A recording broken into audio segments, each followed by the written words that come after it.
Speaking of the Democrats, the Senate Dems are forcing a vote to challenge the emergency powers that the president invoked to potentially undo his tariffs on Canada. Emily Wilkins has the latest on this for us. Emily, what do we know?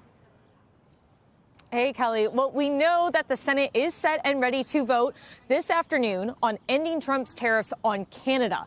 Specifically, Senate Democrats are going to be forcing a vote on ending Trump's emergency order on the northern border. Remember, that emergency order going into place was how Trump was actually able to implement the last tariffs on Canada.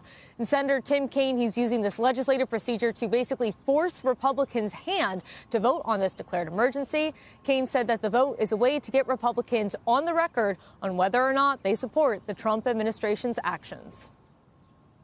Many of my Republican colleagues have expressed concern about tariffs, or, wow, this could hurt my constituents, or this could raise costs, this could increase inflation. It's one thing to express concern, but you've got an opportunity to stop them, and that's what we should do, and that's what my vote hopefully will accomplish. Republican Rand Paul, libertarian. He's one of the only Republicans who's co-sponsoring the measure, but he's not the only one who could vote for it. Several other Republicans who are also worried about the impact of Canadian tariffs include Senator Susan Collins, Tom Tillis, Chuck Grassley. They've all told reporters that they are considering voting for the measure. And remember, only 4 Republicans are going to be needed to join with Democrats here for this to pass the Senate. It would face a steep climb in the House, but it would really send a message on where Congress is thinking about tariffs at this point.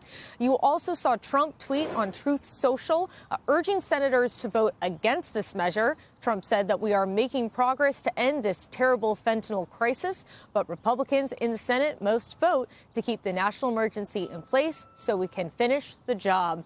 And Kelly, we're still waiting on exactly what timing is going to be like for this vote, because Senator Cory Booker has actually been speaking on the Senate floor since 7 p.m. last night, opposing numerous actions from the Trump administration. And so that's thrown off the floor schedule a bit for today. But the senators say that as soon as he's done, they are expecting to take this vote. Emily, what are you hearing in terms of any changes that could be made or not to the budget bill, and what the plan is there for continuing to try to push that legislation through?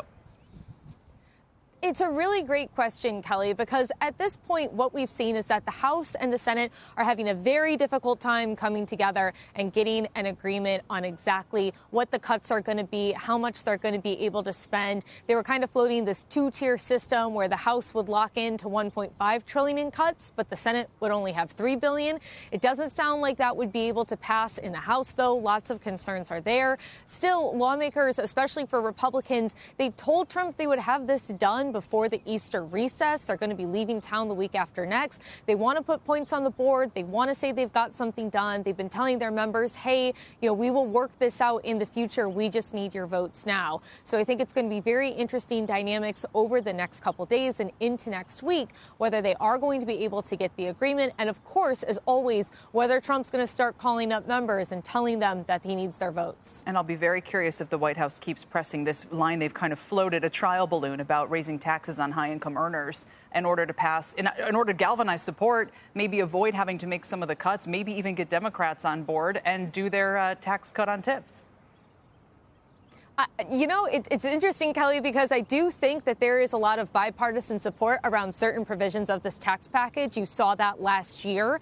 But at the same point, I think every Republican who I've spoken to so far has been against the idea of raising taxes on the highest earners. So I think we're getting a lot of trial balloons right now, and it's interesting to see how it's all playing out. This is all a big math game. It's all a big puzzle. They're going to have to set the parameters, and then all the policy that they fill in has to be to those parameters under the process they're using. Emily, thank you. Appreciate it today. Emily Wilkins on Capitol Hill.